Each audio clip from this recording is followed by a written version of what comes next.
En muchas ocasiones, la información geográfica se encuentra contenida en formatos de archivo distintos a los propios de GeoBSIG. Por ejemplo, podemos tener la información de una tabla contenida en un formato de tipo Excel. La información en un formato de Excel puede ser transformada a un formato de GeoBSIG que sea fácilmente visualizable en una vista. Para ello es necesario tener un archivo Excel en el que al menos tengamos información de la posición UTM-X o posición en el eje X de la información y la UTM-Y o posición en el eje Y de la información, para poder representar esta información dentro de una vista.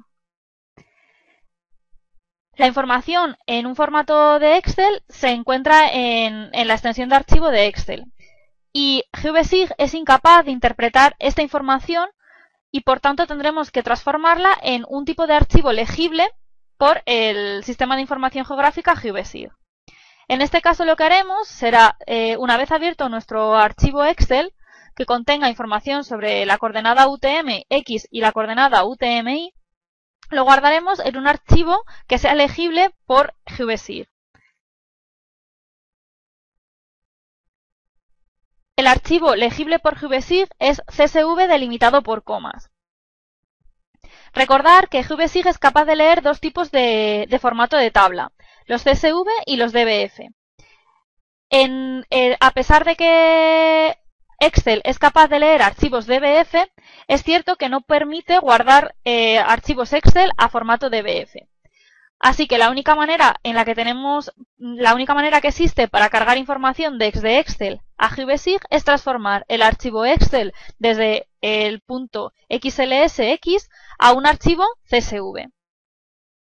Seleccionaremos el tipo de archivo y guardaremos la información. Saldrán algunas ventanas de mensaje que tendremos que cancelar. Y una vez que hayamos cancelado todo, el archivo se habrá guardado como CSV.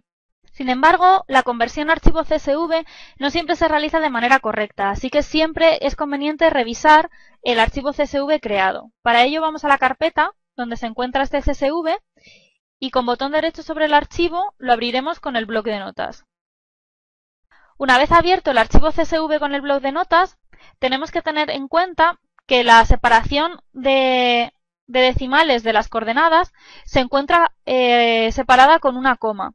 Esto hace que GeoBSIG no identifique bien las coordenadas, así que será necesario convertir todas las comas en puntos para que GeoBSIG lo interprete correctamente. Para poder modificar todas las comas de los decimales de las coordenadas en puntos, iremos a Edición, Reemplazar. Y le diremos que las comas nos las reemplace por puntos. Y reemplazaremos todo. De esta manera, todas las comas se convertirán en puntos. Y simplemente tendremos que guardar el archivo creado. Una vez guardado el archivo CSV corregido, lo podremos cargar en GeoBSIG.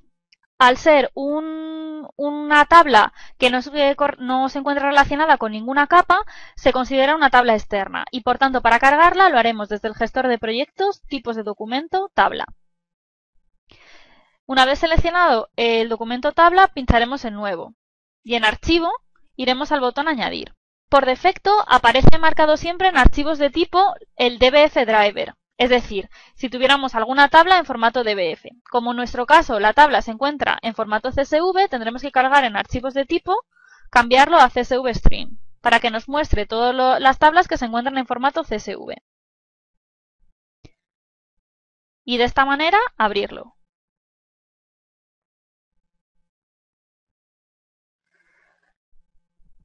De esta manera tenemos abierta la tabla en formato CSV.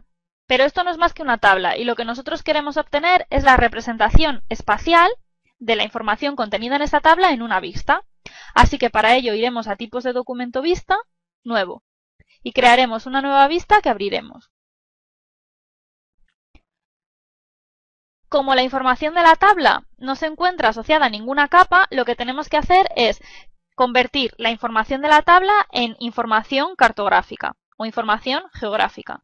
Para ello utilizaremos la herramienta Añadir capa de eventos.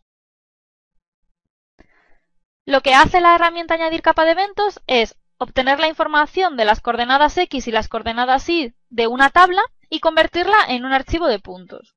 Para ello seleccionaremos la tabla de la que queremos crear la capa de eventos y seleccionaremos cuáles son los campos que se corresponden con la coordenada X y cuál es el campo que se corresponde con la coordenada Y. De esta manera, lo que hace GVSIG es interpretar la coordenada X y la coordenada Y y crear una capa de puntos. Sin embargo, no es una capa propiamente dicha, sino que es solo una representación de eventos. Para hacer que esta capa sea permanente, tendremos que exportarla a un formato shape. Para poder exportar adecuadamente la capa de eventos, esta tiene que estar activa. Para ello la seleccionamos dentro de la tabla de contenidos, de manera que aparezca un recuadro alrededor. Y pincharemos en capa, exportar a. Y la guardaremos con el nombre que queramos. La capa edar.shp es una capa permanente que podremos cargar en GVSIG a través de la herramienta o botón Añadir capa.